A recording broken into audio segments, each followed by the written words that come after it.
3 دفعہ استغفار پڑھیں، 1 دفعہ درود شریف پڑھ کے اپنے دلوں کی طرف متوجہ ہو جائیں، دل کی کانوں سے بات کو سنیں۔ استغفر اللہ تعالی ربی من کل ذنب واتوب الیہ، استغفر اللہ تعالی ربی من کل ذنب واتوب الیہ۔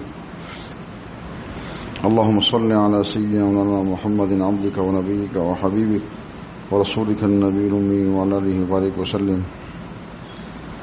اللہ اکبر کبیرہ والحمد للہ کثیرہ وسبحان اللہ بکرۃ وأصیلا۔ سبحانک لا علم لنا الا ما علمتنا انک انت العلیم الحکیم۔ رب اشرح لی صدری ویسر لی امری واحلل عقدۃ من لسانی یفقہوا قولی۔ رب زدنی علما وارزقنی فہما، رب زدنی علما وارزقنی فہما۔ اما بعد فاعوذ باللہ من الشیطان الرجیم، بسم اللہ الرحمن الرحیم۔ فاذکرونی اذکرکم واشکروا لی ولا تکفرون۔ قال رسول اللہ صلی اللہ علیہ وسلم فی معنی الحدیث: مثل الذی یذکر ربہ والذی لا یذکر ربہ مثل الحی والمیت، او کما قال علیہ الصلاۃ والسلام۔ صدق اللہ وصدق رسولہ النبی الکریم، ونحن علی ذلک لمن الشاہدین والشاکرین، والحمد للہ رب العالمین۔ میرے محترم دوستوں اور بھائیوں، اللہ تبارک و تعالیٰ نے انسان کو اس دنیا کے اندر ایک مقصد کے لیے بھیجا ہے، وہ مقصد اللہ کی یاد اور بندگی ہے۔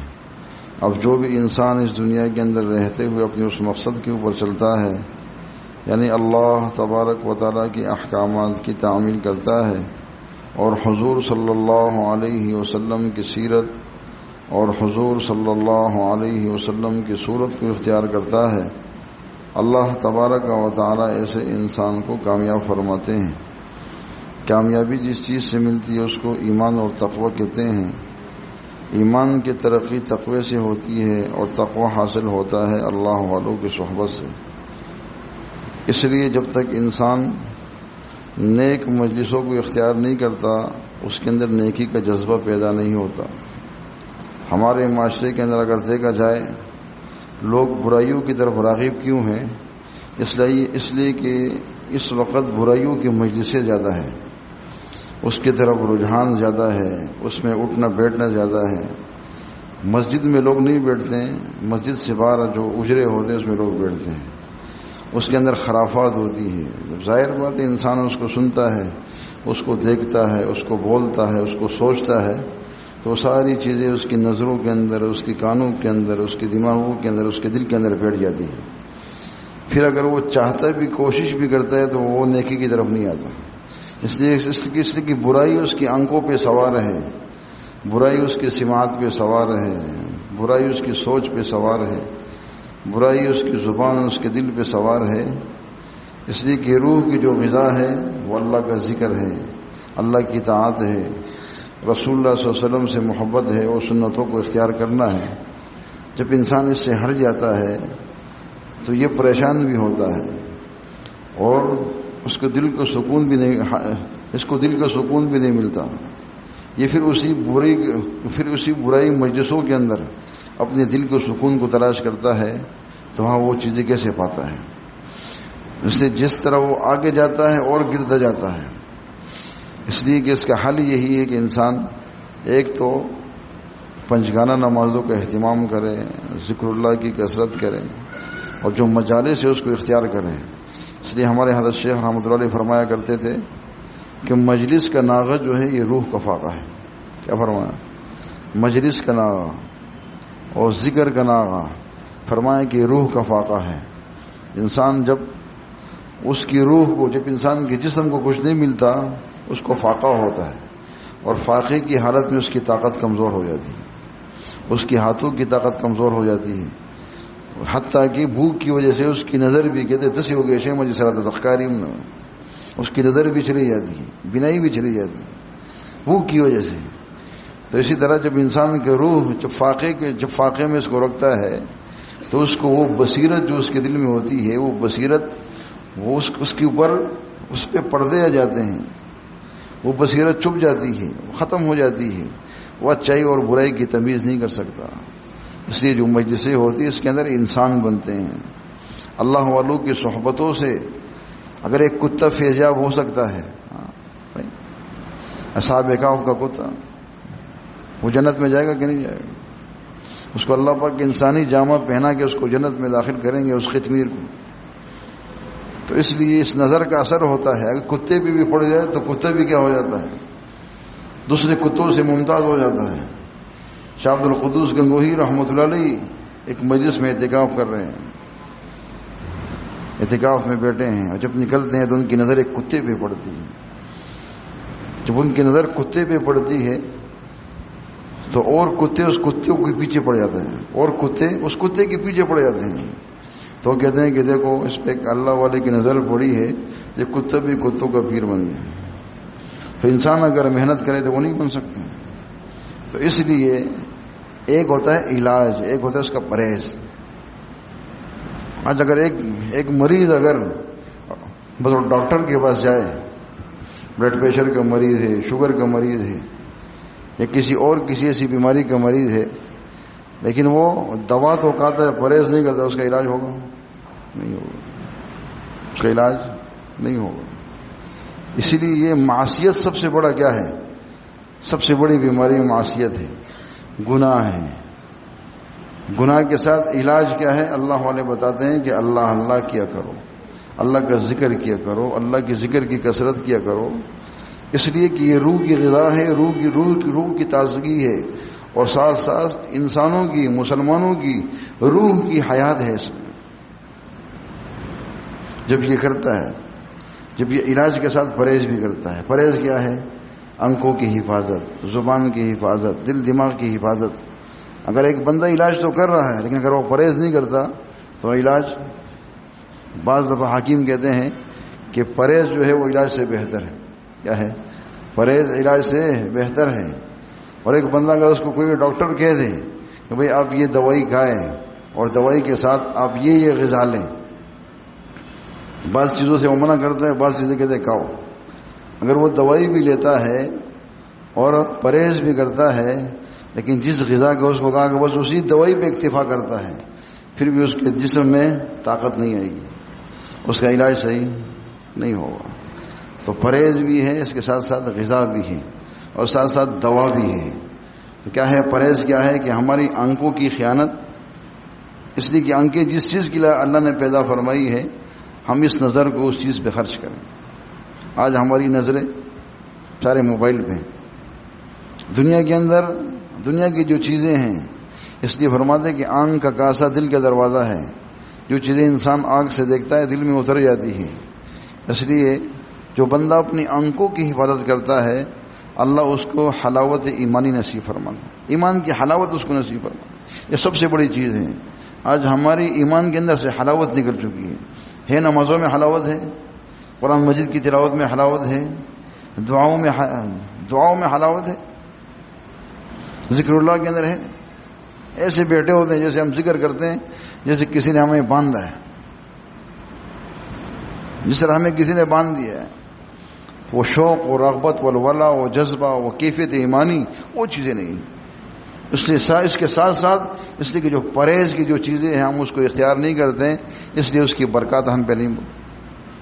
ورنہ ہمارے حضرت شیخ رحمۃ اللہ علیہ فرمایا کرتے تھے کہ جہاں اندھیرا زیادہ ہوتا ہے، جہاں فتنے زیادہ ہوتے ہیں، جہاں گمراہیاں زیادہ ہوتی ہے، جہاں فتنوں کا ظہور زیادہ ہوتا ہے، انسان اگر تھوڑا سا اپنے دامن کو سمیٹ لے اور اپنے دامن کو بچائے اس فتنوں سے، اپنے ظاہر کی بھی حفاظت کرے، اپنے باطن کی بھی حفاظت کرے، کہ یہ تھوڑا سا مجاہدہ اس کے دل کے آنکھوں کو اتنا روشن کر دیتا ہے کہ اللہ تبارک و تعالیٰ اس فتنے کے لیے اس کے دل میں اتنا نور داخل کر دیتا ہے کہ وہ فتنے اس میں دب جاتے ہیں۔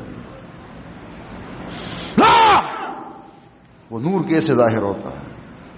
اس نور کے لیے جو محنت ہے اس نور کو، وہ نور ہمیں حاصل ہو جائے، جس سے انسان کو دل کی بصیرت حاصل ہوتی ہے۔ آج وہ بصیرتیں کہاں ہیں؟ نہ ہمارے پاس حکمت ہے نہ ہمارے پاس بصیرت ہے۔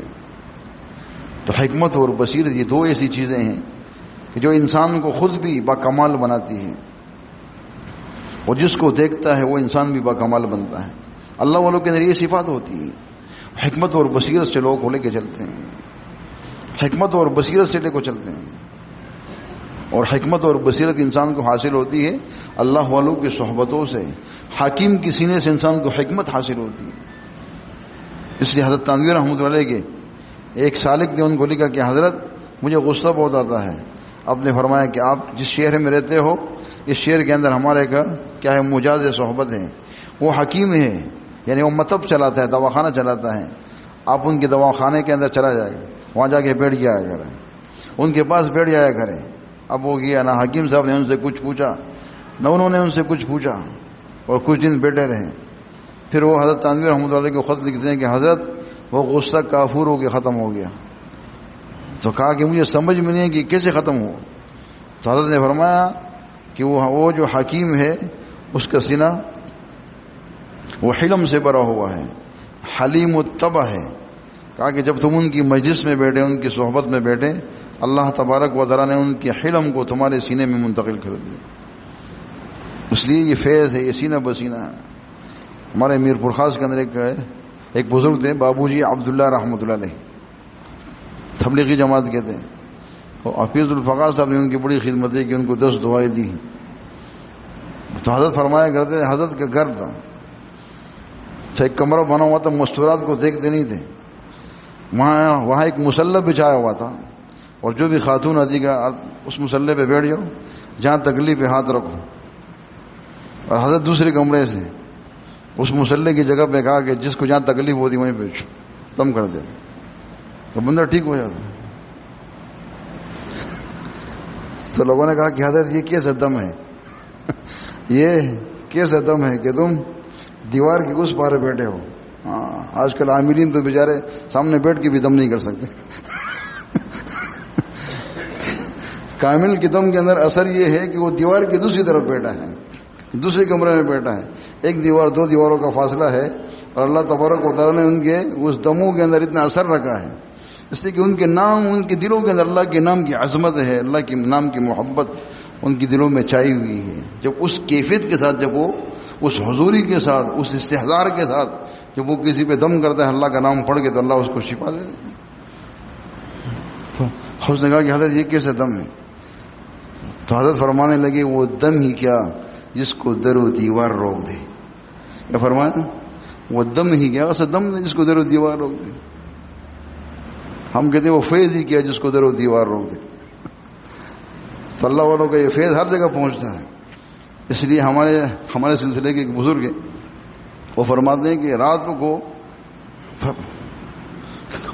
میں توجہ ڈالتا ہوں شہر والوں پہ، اور کہا کہ بعض لوگ ایسے ہوتے ہیں کہ ان کے سینوں سے وہ فیض ٹکرا کے واپس آ جاتا ہے، ان کے دل کے دروازے نہیں کھلتے ہیں۔ جس طرح کہ انسان کسی کے دروازے پہ جاتا ہے، کسی کے در پہ جاتا ہے، کسی کے گھر پہ دستک دیتا ہے، ظاہر بات ہے جب وہ دروازہ نہیں کھلے گا تو اندر انسان داخل ہو سکتا ہے؟ نہیں ہو سکتا۔ کہا کہ ان کی توجہ ہی نہیں ہوتی، وہ غائب ہی ہوتے ہیں، اپنے ذات سے بھی غائب ہوتے ہیں، اپنی نفس سے بھی غائب ہوتے ہیں۔ فرمایا کہ وہ چیزیں ان تک جاتی ہے، ان کی دلوں پہ دستک دیتی ہے، وہ توجہات جاتی ہے، لیکن چونکہ وہاں سے ان کی دلوں پہ غفلت کے تالے پڑے ہوتے ہیں، وہ توجہات واپس آ جاتی ہیں۔ اس لیے بھائی اپنے لیے وقت خاص کرو، جو کہتے ہیں وقت خاص کرو۔ اس لیے ہمارے حضرت شیخ رحمۃ اللہ نے فرمایا کہ وقت خاص کرنے کا سب سے بڑا فائدہ یہ ہے کہ اس وقت اللہ تبارک و تعالیٰ اس بندے کا انتظار فرماتے ہیں کہ اب میرا بندہ میرے سامنے بیٹھ کے مجھے یاد کرے گا۔ فرمایا کہ جس کا انتظار رب العالمین کرے اس کا کیا کہنا ہے۔ اس لیے وقت خاص کر کے ہماری ترقی کیوں نہیں ہوتی؟ ہم وقت خاص نہیں کرتے، جب وقت مل جائے گا بیٹھ جائیں گے، ایسا نہیں۔ اپنے لیے وقت خاص کرو، تہجد کا وقت خاص کرو، فجر سے عشاء تک خاص کرو، چاش کا وقت خاص کرو، زور سے عصر تک، عصر سے مغرب تک، مغرب سے عشاء تک، یا رات کو سونے سے پہلے تو وقت خاص نہیں ہوتا۔ اس لیے کہ اس وقت دعوتیں ہوتی ہیں، دعوتوں کے بعد انسان کچھ نہیں کر سکتا۔ جب پیٹ بھرا ہوگا تو اللہ کا ذکر حضوری سے نہیں ہو سکتا۔ جس وقت پیٹ خالی ہوتا ہے، اور جتنے بھی انبیاء ہیں، صالحین ہیں، صدیقین ہیں، نیک لوگ ہیں، مقربین ہیں، ان کا جو خاص وقت ہے کیا ہے؟ وہ تہجد کا وقت ہے، تہجد کا وقت ہے۔ تو اگر وہ بھی نہیں ہے تو کم سے کم اشراق تک، فجر کے بعد بیٹھیں، فجر سے لے کے اشراق تک، یہ پونے گھنٹے کا ٹائم، اس کے اندر اللہ کا ذکر کثرت سے کریں. 4 تسبیحات ہیں، اسی طرح 5000 اسم ذات ہیں. اب اس کی کثرت کریں. پھر آپ دیکھیں، اس لیے کہ جس نماز سے پہلے آپ 5-10 منٹ پہلے پہنچتے ہیں اور سنتوں سے فارغ ہو کر، نوافل سے فارغ ہو کر آپ کے پاس 5-10 منٹ ہیں، اس کے اندر آپ مراقبہ کر کے دیکھیں اس نماز کی کیفیت کو آپ دیکھیں. اور جس نماز میں آپ جو ہے اس وقت پہنچ رہے ہو جب وہ مؤذن جو ہے وہ اقامت کہہ رہا ہو، اس وقت آپ کھڑے ہو، اس نماز کی آپ کیفیت دیکھیں، دونوں میں زمین آسمان کا فرق ہو. نماز کے انتظار کے اندر بیٹھنا یہ بھی انسان نماز کے اندر شمار ہوتا ہے. اور نماز کے بعد شیخ مجدد الفسانی رحمۃ اللہ علیہ فرماتے ہیں کہ نماز کے بعد بھی اگر وہ بندہ تسبیحات کے اندر مشغول ہے، اسی جگہ پر بیٹھا ہے، تو فرمایا کہ یہ بھی نماز کے اندر شامل ہے. شخص حضوری ہونی. فتنے کا وقت ہے بھائی، اپنی حفاظت کرے، اپنی ایمانوں کی حفاظت کرے. ذکر اللہ کی کثرت اس زمانے میں زیادہ اس لیے ہے، پہلے لوگ جو ہے بس وہ تھوڑا ذکر کرتے، ان کا کام بن جاتا تھا. اب کیا ہے، پہلے 5000 میں گزارا ہوتا تھا، اب تو کہتے 35,000 میں بھی نہیں. تو ادھر اگر جسمانی گزارا نہیں ہے تو روحانی گزارا، اس لیے کہ روحانی گزارا کیسے ہوگا؟ نہ تو سیٹی بڑھانے کی کوشش کرتے ہو، جدھر بھی ذکر بڑھانے کی کوشش کرو. ایک قرآن مجید کی تلاوت کا اہتمام کرے، کم سے کم جو حفاظ حضرات ہیں 3 سپارے تو پڑھیں. ذکر اللہ کی کثرت کرے، نوافل کا اہتمام کرے، تہجد کا اہتمام کرے. آپ دیکھیں دنیا کی پریشانیاں کیسے ختم ہوتی ہیں. اپنا معاملہ اللہ سے جوڑو، اپنا تعلق اللہ سے صحیح کرو. شیخ عبد الواحد رحمۃ اللہ علیہ ایک بزرگ ہیں، ان کو آواز آئی، اس نے دعا کی اللہ جنت کے اندر جو میرا ساتھی ہے مجھے دنیا میں اس کی زیارت کرا دے. اس کو آواز آئی کہ جنت کے اندر جو تمہارا ساتھی ہے وہ میمونہ سودا ہے، حبشہ کی ایک خاتون ہے. اب جب خواب کے اندر اس نے دیکھا، وہ آواز دیکھی اس نے، اور جو پتہ اس کو اسی پتہ پہ چل پڑا. حبشہ گیا، وہاں پوچھا کہ بھائی میمونہ سودا کون؟ تو کہا کہ ایک خاتون ہے، چرواہی ہے، بکریاں چراتی ہے. کہا کہ وہ کسی جنگل میں ہوگی. شیخ عبد الواحد رحمۃ اللہ اس جنگل کی طرف نکل پڑے اور دیکھا کہ وہ نماز پہ کھڑی ہوئی ہے، ایک پتھر پہ نماز پڑھ رہی ہے، اور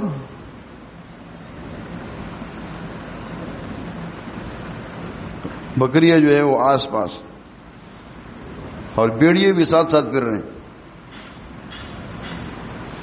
تو جب اس نے سلام پھیرا اور اس بزرگ کی طرف دیکھا تو اس نے کہا کہ اے عبد الواحد، تیری ملاقات کی جگہ تو جنت میں ہے، تو یہاں کیا کر رہا ہے؟ میری تیری ملاقات کی جگہ کہاں پر ہے؟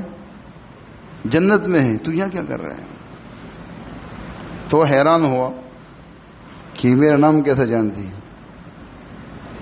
پھر اس نے کہا کہ یہ عجیب بات تو یہ ہے کہ اب نماز میں مشغول ہو اور تمہارے بکریاں اور بیڑیے جو ایک دوسرے کے دشمن ہیں یہ ساتھ ساتھ چل رہے ہیں.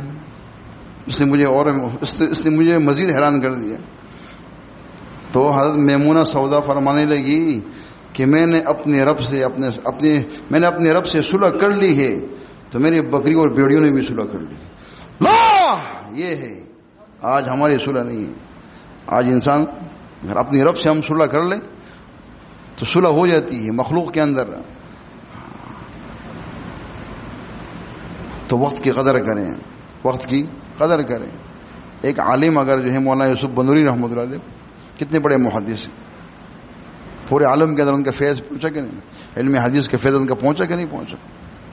لیکن کیا جب وہ حج پہ جاتے ہیں، ایک ایس پی یا ڈی ایس پی اس کے ساتھ حج میں کیا ہوتا ہے؟ سفر حج کا ساتھی ہوتا ہے، اس کا ایک کمرہ ان کو ملتا ہے. اور مولانا یوسف بندوری رحمۃ اللہ جب رات کو اٹھتے ہیں تہجد میں دیکھیں کہ وہ ڈی ایس پی جو ہے پہلے اٹھا ہوا ہے. حیران ہو گئے کہ ایک پولیس لائن کا آدمی ہے اور مجھ سے پہلے اٹھا ہے، میں محدث ہوں. اس نے عزم کیا کل انشاءاللہ میں اس سے پہلے اٹھوں گا. عزم بڑی چیز ہے، ہر جو نہ ہضم کرتے ہیں. اگر کوئی ایسا کرتا ہے روزگار دے ہوئے، روزگار اس لیے ہے کہ مولانا یوسف بندوری رحمۃ اللہ بھی یہ بات کر سکتے تھے روزگار دے. تو اس نے عزم کیا کہ کل میں اس سے پہلے اٹھوں گا. جب دیکھا کل جب دیکھا تو بھائی اس کے چارپائی پہ کوئی لیٹا ہوا ہے. اچھا وہی سمجھے کہ بھائی سو رہا ہے. حضرت جب حمام میں گئے تو حمام گیلا ہے. عجیب بات ہے. جب وہ حرم کی طرف گئے تو وہاں سے دیکھا کہ وہ ڈی ایس پی وہاں سے آ رہا تھا. اس نے کہا آج رات کو سوئے نہیں؟ کہا نہیں. جب میں آ رہا تھا کمرے کی طرف تو ایک مسافر تھا جس کو سردی لگ رہی تھی، اس کو بخار ہو رہا تھا. میں نے اس کو لے کے آیا اور اپنے بستر پہ اس کو سلایا اور اپنا لحاف اس پہ ڈالا تاکہ اس کا وجود گرم ہو جائے. اور آج میں نے ساری رات بیت اللہ کا طواف کیا. کہا کہ سردی کا زمانہ ہے اور میں نے اپنے وجود کو بیت اللہ کے طواف سے گرم کیا. مولانا یوسف بندوری رحمۃ اللہ علیہ اس ڈی ایس پی سے کہنے لگے الگ تو تم نے سخت چا جوکڑے، تمہیں اتنا سخت کس نے بنایا ہے؟ اس نے کہا لاہور میں ایک بزرگ ہیں جس کو احمد علی لاہوری کہتے ہیں، اس نے مجھے سخت بنایا. تو مولانا یوسف بندوری رحمۃ اللہ علیہ حرم میں ایک سانس کھینچی. کہا احمد علی لاہوری. کہا کہ علماء نے آپ کو نہیں پہچانا، ایک ڈی ایس پی نے آپ کو پہچانا ہے. مولویوں نے آپ کو نہیں پہچانا، ایک ڈی ایس پی نے آپ کو پہچانا.